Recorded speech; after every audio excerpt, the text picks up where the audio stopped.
y'all, it's Crack Like and it's Dee. Let's react to this video. This is top 10 worst Shark Tank pitches.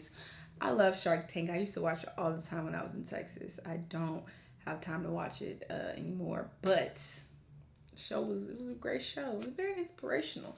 People have some great ideas, but these about to be top 10 worst Shark Tank pitches. I know a lot of y'all hate Watch Mojo, but they be having some good topics and shit, some good lists. So, you know, it is what it is. Goddamn, just watch the video.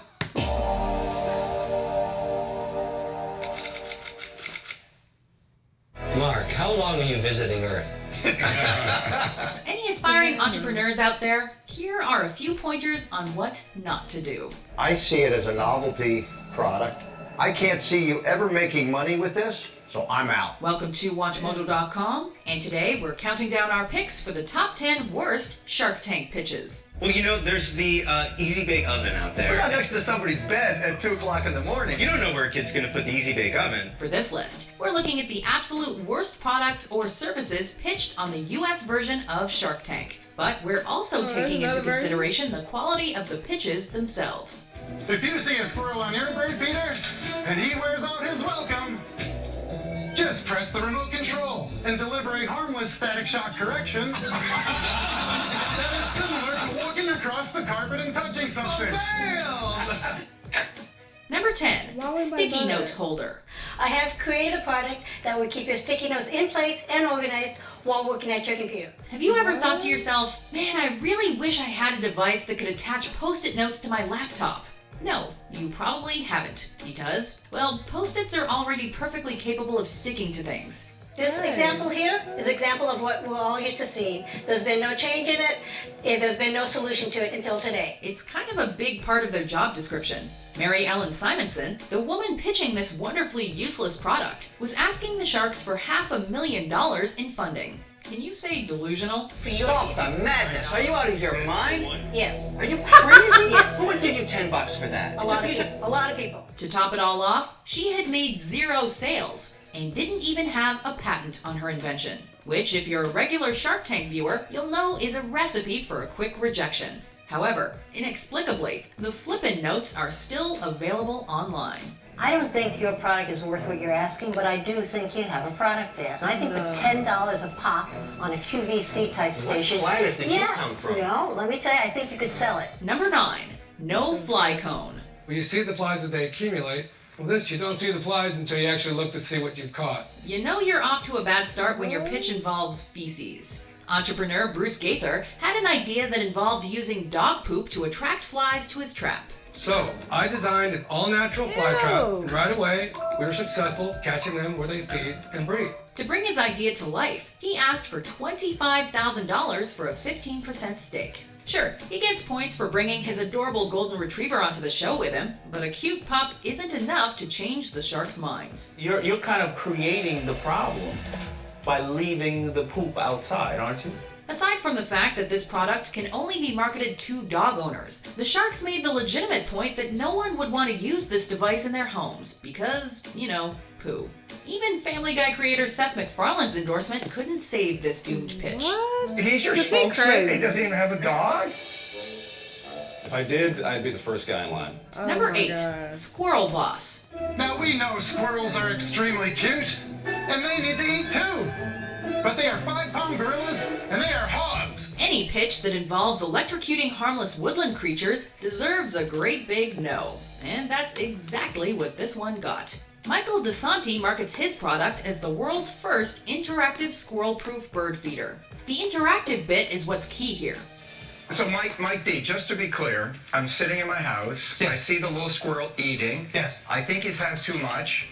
I zap him. You see, the bird feeder isn't exactly squirrel-proof so much as it's an opportunity for sadists to torture the small fluffy-tailed animals. Animal cruelty aside, the obvious problem here is that you'd need to be sitting around all day holding your zapper at the ready for this product to work. Right. But that means I have to be watching. That's our second biggest objection that I get all of the time in public. What's the first? That you have to be watching. It's too expensive, and that's why I'm here. Unless this is a pitch exclusively for the unemployed or infirm, it didn't really make a whole lot of sense to anyone. Don't worry, no squirrels were hurt in the making of this episode. But Mike, wouldn't the animal rights people people so get corny. all over this. You're electrocuting the animals. Number 7. Throx. Hello, hello, hello. I'm Edwin Heaven. I'm the creator of Throx, the cure for the missing sock. There's something about the idea of selling packs of 3 socks that seems more creepy than practical. So when you lose one, you still have a pair. What do you do with the extra sock until you need it? We're kind of torn on this one, because on the one hand, the mysterious loss of individual socks is a real problem in our contemporary society. No. On the other All you hand, gotta though, do is buy a all the solution same to this color problem socks. That's would what be I to do. man up and buy your socks in bulk at Costco, so that they all look the same and the concept of pairs becomes irrelevant. While Edwin Heaven's presentation is certainly magical, somehow this product seems like it would cause more problems than it would solve. Have you patented this? You cannot patent a package of 3 socks. Right. Number 6. Track Days. We're seeking $5 million Whoa. It's a lot of money. in exchange for 34% equity in our production. Pitching a feature-length film to the Sharks seems ambitious to begin with, but when it sounds as bad as this, the creators are bound to get eaten alive. So boys, you want $5 million to make a movie. I know how you feel that, you think that filmmaking is a crapshoot, which we completely understand. Making up the pitch team are a former stuntman, a writer, and a producer. When they make their pitch, they have no script, no actors, and no financial backing. Essentially, what we'll be doing is we'll be putting a script together, which is in the process of being rewritten. You don't even have a script yet? The guys make sure to stress that this is not a movie about the popular sport of motocross, since they were told there's no viable US market for a motocross movie. Nope, this is a film about MotoGP, a lesser-known sport that's given little to no attention in the United States. They also mention that there's never been a movie made about the sport, but maybe there's a reason for that. I'm a huge motorcycle fan, and there's been such a lack of movies made about them. Number 5, The Sullivan Generator. With your help and your business acumen, together, we can develop this new technology and leave a lasting legacy of goodness. If we're being completely honest, we're just as baffled by this guy's pitch as the Sharks were. He claims to have invented an electric generator that harnesses the spin of the earth to create electricity. Conveniently enough, the waste this machine supposedly produces is gold? The waste products are the mineral precipitates, manganese, and gold. What? Gold. Entrepreneur Mark Sullivan, who also markets himself as a songwriter and ladies' clothing designer, among other things, says he's invented over 1,000 products that make over $1 billion a year in profits. And I'm an inventor with over 1,000 inventions. And the technology I'm offering you today is the Sullivan Generator. Even so, it looks like the Sharks have a hard time believing anything this guy says, because it all sounds straight up crazy, especially if you know even a little bit about science. The gold is left in the ocean. Number 4, Cougar Limited. The Cougar Modern. Sexy. Because what the world really needs is another energy drink, especially one with such a small and kind of derogatory target market. Introducing Cougar Energy Drink for Women.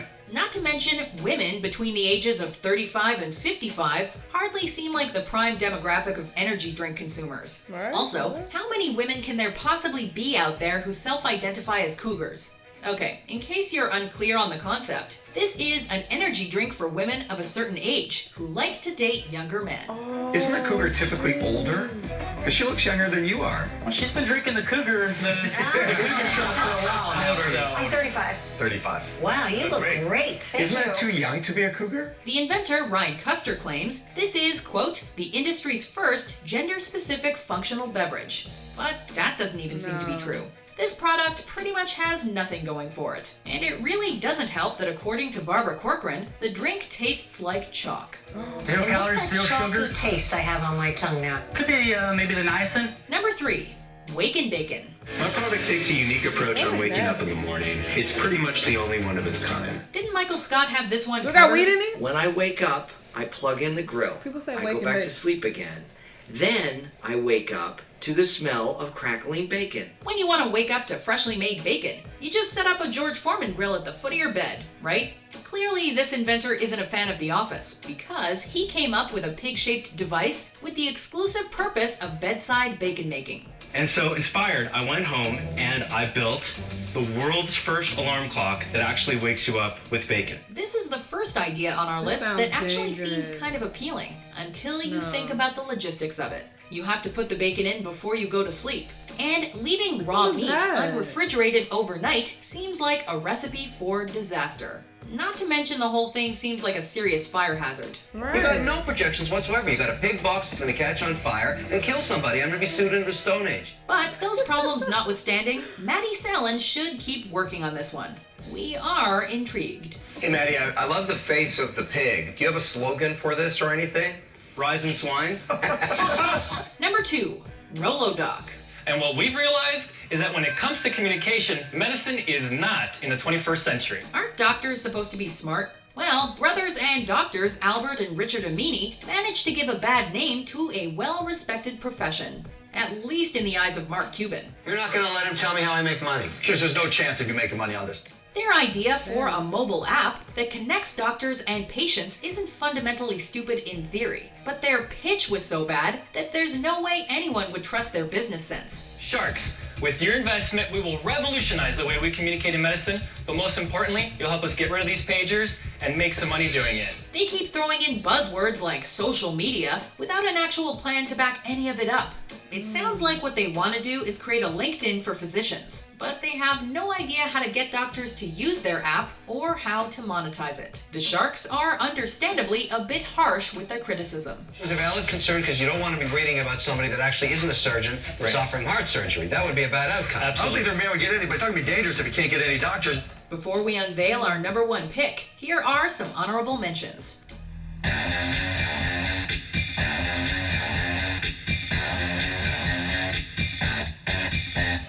Let me introduce to you what has been called the greatest invention of all time. The arcade! Ta-da! And game. Oh, Lord. I don't want you to move one muscle. Oh, really? Oh, that's hard to do. It's starting to hurt. Let me have it. Hey, Beast, this is killing me. Remember I told you you can get a workout by not moving? Now, where you feel it at? Yeah, it's starting to burn. Can you walk with this? Walk, run, jog. Number 1, the Ioniq ear. My name is Darren Johnson, and I'm here today to explain the Ioniq ear investment opportunity. The worst of the worst comes from Shark Tank's very first episode, all the way back in 2009. You guys are so close-minded. Please let him finish. Okay. Thank you. Apparently, back in the old days, Bluetooth earpieces were the must-have tech gadget. But this guy took it one step further, so that you and your Bluetooth would never have to be apart. I'm sorry, where are you implanting this into another device? What are you implanting this No, into? it's actually going into your ear. Pitching a surgically implanted Bluetooth device that's inserted into the wearer's ear canal. Darren Johnson manages to creep the sharks out and get some of the fastest I'm outs in the show's history. Don't call me, I'll call you. I'm out. Okay, I appreciate that.